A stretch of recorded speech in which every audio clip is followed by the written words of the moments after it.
કમ્પ્લીટથી 7/12 અમારા નામના છે, મારા દાદા બાપુના નામના હતા, વારસાઈમાં મારા બાપુજીના નામે આવ્યા, પછી ભાઈના નામે આવ્યા અને 313 સર્વે નંબર છે, જેની ઉપર ગઈકાલે અમે ખેતર ખેડવા આવ્યા હતા. સારી વરસાદ થઈ હતી, ખુશી હતી કે વાવી નાખશું.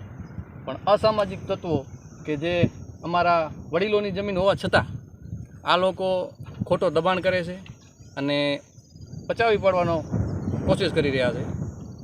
અને લેન્ડ ગ્રેબિંગ એક્ટ 2020 મુજબ અમે લેન્ડ ગ્રેબિંગ પણ કરી છે, પણ સરકારી તંત્રની બેદરકારી અને ઘોર નિંદ્રામાં હોય એવો લાગી રહ્યો છે.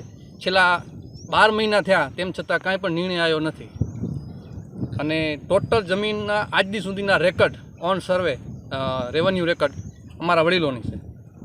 આ બાબતે પ્રાંત સાહેબને અને મામલતદાર સાહેબને તમે રજૂઆત કરી? જી અમે પ્રાંત સાહેબને રજૂઆત કરી હતી, મામલતદાર સાહેબની શ્રીને રજૂઆત કરી હતી, પણ એ લોકો એક જ રટણ કરી રહ્યા છે છેલ્લા 11 મહિનાથી કે આખરી નિર્ણય ઉપર છે, પરંતુ કાંઈ સ્થળ ઉપર આવીને કોઈ જાતની કાર્યવાહી કરતા નથી. અને આ લોકો એવો નથી, આ તો માલિકીની જમીન છે, સરકારી જમીન પડતરમાં પણ કબજો કરીને બેઠા છે.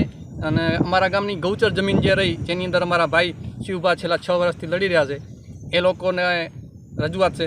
એ લોકોએ પણ ગૌચર જમીનની અંદર પણ દબાણ કર્યો છે. એમને 22 નોટિસ દેવા છતાં આજ દી સુધી ખાલી કરેલ નથી. હું તંત્રને એમ કહીશ કે જે યોગ્ય છે એ કરો અને ગરીબ માણસોને ખોટા હેરાન ના કરો, અને ગાંધીજીનો ઉપયોગ ન કરો તો સારો, નહીં તો પછી ગરીબ માણસો તો શું છેલ્લે પછી તો શું કરી શકે.